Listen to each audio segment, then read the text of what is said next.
Hello, ನೋಡ್ತಾ ಇದ್ದೀರಲ್ಲ ವೀಕ್ಷಕರೇ, ಈರುಳ್ಳಿ, ಬೆಳ್ಳುಳ್ಳಿ ಮತ್ತು ಟೊಮೊಟೊ, ಕೊತ್ತಂಬರಿ ಸೊಪ್ಪು ಇಟ್ಕೊಂಡಿದ್ದೀನಿ. ಮತ್ತು ಕಡಲೆ ಬೀಜ ಹುರಿದಿಟ್ಕೊಂಡಿದ್ದೀನಿ. ಆಲ್ರೆಡಿ ಪುಡಿ ಮಾಡಿಟ್ಟಿದ್ದೀನಿ. ಸಾರಿ, ಆ ಪುಡಿ ಸೇರಿಸ್ಬೇಕಾಗಿತ್ತು. ಮತ್ತು ಹಾಗಲಕಾಯಿ ನೋಡ್ತಾ ಇದ್ದೀರಲ್ವಾ, ಹಾಗಲಕಾಯಿ ಸ್ವಲ್ಪ ಆಯಿಲ್ ಹಾಕಿ ಆಯಿಲಲ್ಲಿ ನಾನು ಫ್ರೈ ಮಾಡ್ತಾಯಿದ್ದೀನಿ. ಆಯಿಲಲ್ಲಿ ಸ್ವಲ್ಪ ಬಾಡಿಸ್ಬೇಕು. ಬಾಡಿಸಿದ ನಂತರ ಆಮೇಲೆ ಮಾಡಬೇಕು. ತುಂಬ ಚೆನ್ನಾಗಿರುತ್ತೆ.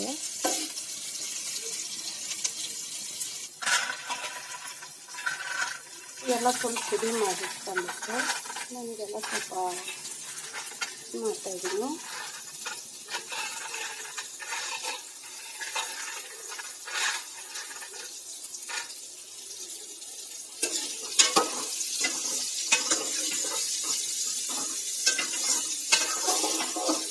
ಎಲ್ಲ ರೆಡಿ ಮಾಡಿಟ್ಟಿದ್ದೀರ ಅಂದರೆ ನಾವು ಒಂದು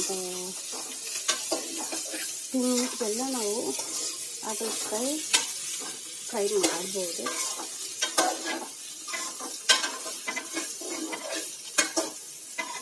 ಸ್ವಲ್ಪ ಬಾಗಿ